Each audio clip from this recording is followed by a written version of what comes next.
I never knew I could have a relationship with God. I grew up in the Catholic Church and went to Mass every Sunday, almost without fail since birth.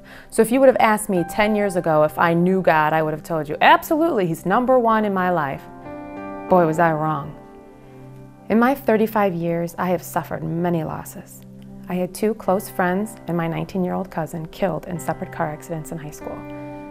I was the victim of a drunk driving accident in college, which left me with disfiguring facial scars, 8 cosmetic surgeries, and virtually no self-esteem.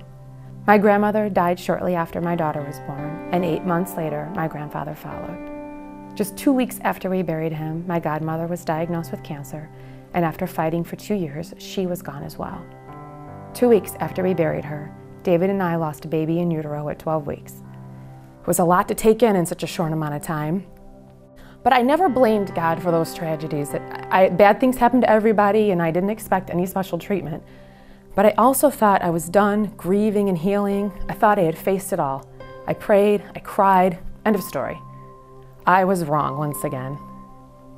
My emotional and spiritual well-being was rapidly plummeting. And then we found faith. We started attending services here when Ava started preschool at Wonderland. I was hooked from day one.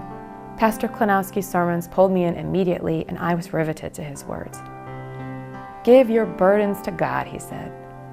So I did. I said a prayer and visualized myself handing God my pain and suffering, my loved ones, my broken spirit. I saw Him take my suffering in His hands. The pain never left me, but the burden did. I felt the Holy Spirit literally fill my body. My life had changed.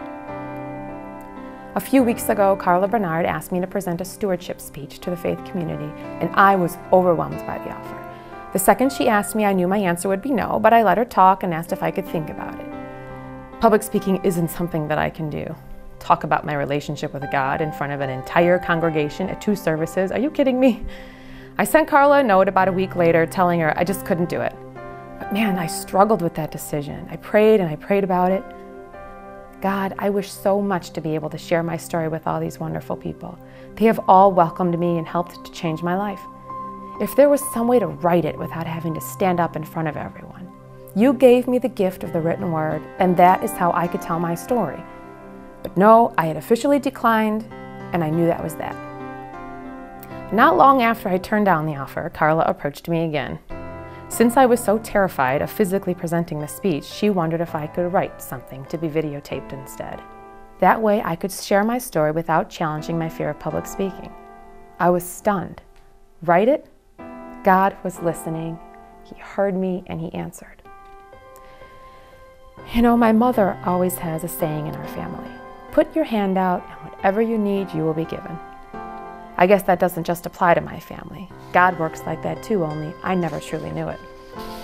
I really hate to cook, so I put my hand out.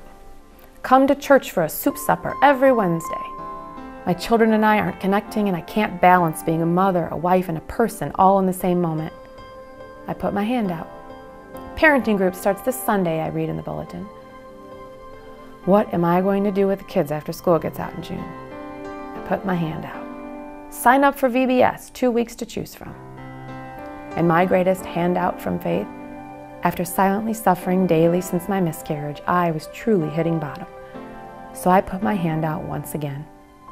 Faith's newsletter appeared in my inbox, providing a support group for mothers who had lost a child. I had simply put my hand out.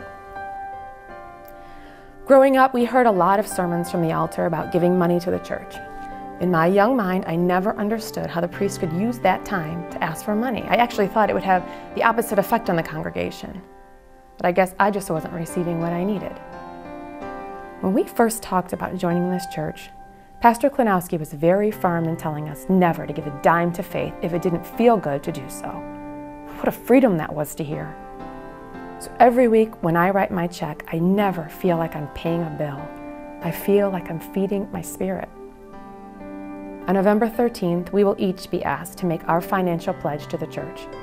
Before you make that pledge, decide for yourself, how is faith feeding your spirit? You see, I always knew about God, but I actually met Him here.